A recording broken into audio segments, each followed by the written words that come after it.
Assalamualaikum warahmatullahi wabarakatuh. Waalaikumsalam warahmatullahi wabarakatuh. Terima kasih Pak Masdi atas kesempatannya diberikan untuk saya untuk mewawancarai tugas saya dari tugas RK 1.2.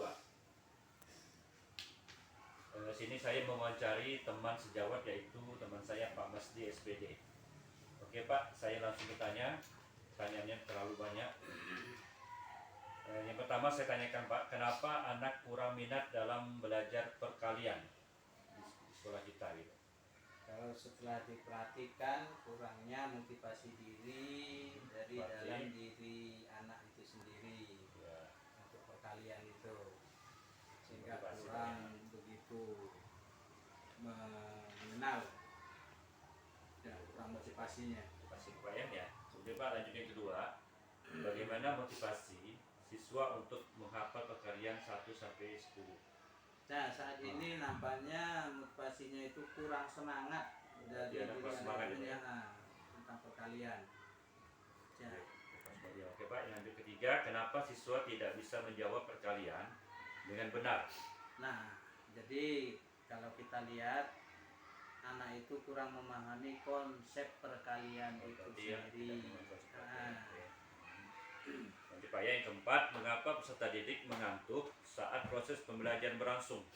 nah, hal itu bisa jadi karena kurang tidur atau dikarenakan PBM-nya kurang menarik. BBM-nya menarik. Oke. Lanjut Pak yang kelima, mengapa peserta didik pasif dalam interaksi selama proses pembelajaran? Pasif itu relatif, kadang-kadang mungkin kurang terbiasanya anak mendapatkan peran untuk menyampaikan saran atau ide-idenya, sehingga anak itu terkesan ingin mendengar saja. Mendengar saja ya. Oke Pak, yang keenam, kenapa peserta didik suka berbicara dengan temannya di samping saat pembelajaran berlangsung?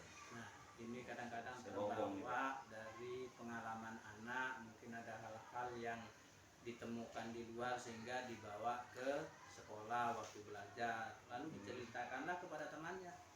Itu sehingga banyak bercerita dengan teman.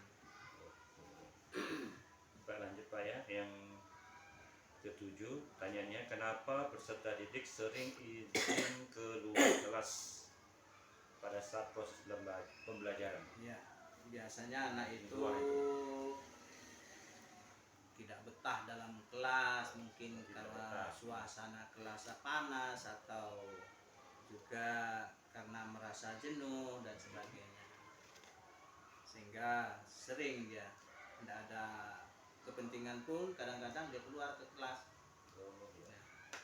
Oke Pak, saya lanjut pertanyaan selanjutnya, itu tentang menulis.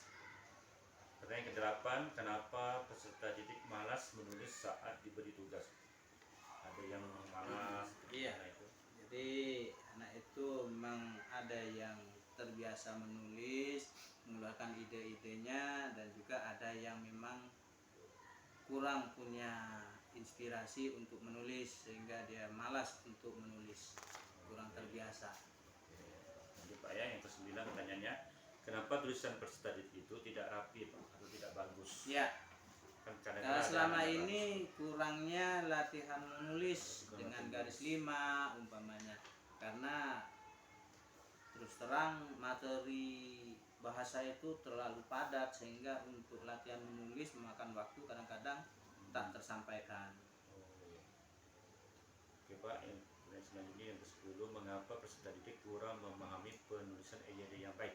Nah, EYD tentang ini penting. EYD ini memang sangat penting tentang tata cara menulis, terutama tanda baca. Kadang karena kurangnya kesempatan latihan menulis dengan penekanan atau intonasi yang benar, sehingga EYD-nya juga kurang begitu tepat. Oke. Lanjut Pak ya, ini tentang tanya membaca. Tanya ke-11, mengapa peserta didik membaca itu hanya ketika disuruh oleh gurunya? Iya, tentang membaca, memang minat membaca mulai menurun. Memang perlu ada pelatihan untuk anak untuk diberikan membaca itu. Oke, perhatian Pak ya. Kemudian pertanyaan kedua 12 Pak ya, mengapa peserta didik membaca hanya untuk memenuhi tugasnya? Ya, karena dengan hanya membaca itulah mereka untuk menyelesaikan tugasnya tanpa ada penugasan dia, karena banyak media-media yang lain yang lebih disenangi. Oke Pak, pertanyaan selanjutnya yang ke-13, mengapa peserta didik kurang memahami isi bacaan yang dibacanya Pak? Nah, ya. Nah, Jadi karena tidak paham. memahami bacaan itu kan perlu mendalami isi dari bacaan. Terkadang anak baca itu kan bacanya serampangan Oh iya. tanpa ada penekanan di mana titik komanya, sehingga untuk memahami sehingga sulit. Nah, itu. Ya, sekarang Pak, pertanyaan tentang kebersihan. Lanjut ke pertanyaan ke-14, yaitu mengapa peserta didik sering membuang sampah sembarangan? Nah, ini karena kurangnya disiplin dari anak itu sendiri, padahal tempat itu sudah disediakan. Misalnya bahkan dengan ada kata-kata buanglah sampah pada tempatnya. Tapi karena kurangnya disiplin dari anak itu sendiri, dengan mudah dia membuang sampah. Oke Pak, pertanyaan selanjutnya Pak ya, tentang sampah nih. Pertanyaan 15, mengapa peserta didik sering tidak melakukan piket kelas? Nah, tentang piket kelas juga berhubungan dengan disiplin, dan terkadang dia melihat kawannya ada yang melaksanakan piket, dia kabur. Nah, Oh, iya. karena dia anggap sudah ada yang mengerjakan. Oke Pak, pertanyaan tentang kebersihan terakhir, yaitu 16, mengapa beberapa peserta didik tidak memperhatikan kebersihan pada saat makan dan minum? Nah, jadi anak itu yang penting dia bisa menikmati, terkadang tidak memperhatikan lingkungannya, apakah dia lingkungan itu bersih atau tidak, karena untuk memenuhi makannya saja ya, Oke. tanpa memperhatikan yang lain. Oke Pak, terima kasih Pak Masdi Ya, atas sama-sama. jawaban dari wawancara RK 1.2 dari saya.